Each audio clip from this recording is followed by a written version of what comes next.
Eto na, NB is back! Miss Hit is back! I'm back! Aray ko, sakit ng paluluka mo sa akin!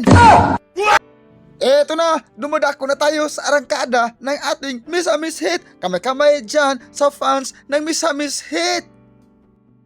Eto na, Paulo Banquero, sumasalaksak! Good for two, pasok ang kanyang fadeaway para ito sa lahat na nasaktan. Aray ko, ito na, bumitaw ng long distance relationship, pasok ang kanyang binitawan para sa mga Orlando fans.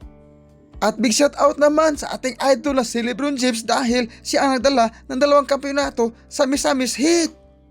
Eto na, Norman Powell, bumitaw ng long distance relationship para sa Miss Hit, pasok ang kanyang binitawan para ito sa mga nasasaktan. Eto na, Orlando Magic, sumasalaksak! Good for two, ang kanyang layup. Sa lahat ng fans ng Miss Hit, kaway-kaway dyan. Eto na, bumitaw ng perimeter ang Miss Hit, pasok ang kanyang binitawan. Dumadako na tayo sa second quarter. Eto na, Norman Powell, bumitaw ng short distance relationship, hindi napasok ang kanyang binitawan. Eto na, Nikola Jovic, nagmamadali. Paasa kay Jaime Jaquez. Eto na, bumitaw ng long distance relationship, pasok ang kanyang binitawan na long distance relationship para sa mga fans ng Miss Hit. Kaway-kaway dyan. Speaking of Miss Hit, hindi pa naglalaro si idol Tyler Hero dahil sa kanyang surgery. Eto na, Norman Powell, sumasalaksak ng kanyang rice cooker step, pasok ang kanyang binitawan na good for two. At eto na, Nikola Jovic, pumusting sa iri, at ito na, fadeaway, good for three, pasok ang kanyang long distance relationship. Eto na, Magic, bumitaw ng long distance relationship, pasok ang kanyang binitawan na long distance relationship. Eto na, Nikola Jovic, pasok kay Jaime Jaquez, bumitaw ng long distance relationship, pasok ang kanyang binitawan na long distance relationship, umuulan ng long distance relationship. Eto na, Carlo Banquero, sumasalaksak, good for two. Grabe pala, umulan ng long distance relationship, bumagyo ng broken hearted. Eto na, dumadako na naman tayo sa Under the Saya, ang mga chismosa ay naglalaba.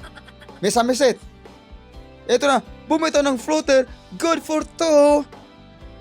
At ito na ang ating hinintay. Wait for a minute, sa kaping mainit ang ating giling-giling. Ito na, Miss Hit, beating the buzzer. Ito na, bumitaw ng long distance relationship, pasok ang kanyang binitawan na long distance relationship. Aray ko. Eto na, dumadako na tayo sa kampo ni Lapu-Lapu. Aray ko, dumadako na tayo sa 4th and final quarter sa ating Miss Hit versus Orlando Magic.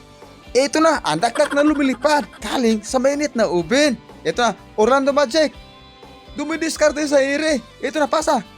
Ito na, sumasalaksak ang kanyang dakdak. Aray ko, ang galing po ng Orlando Magic.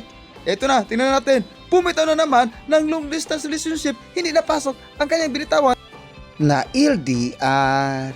Mga idol, at sa wakas, natalo ang Miss Hit. At sa wakas, natalo ang Miss Hit sa kupunan ng Orlando Magic dahil tumatakbo na parang kabayo ang Orlando Magic at ang Miss Hit nakasakay ng pagong. Sa fans ng Miss Hit, magpahinga muna, magpalakas, bawi na lang sa next game.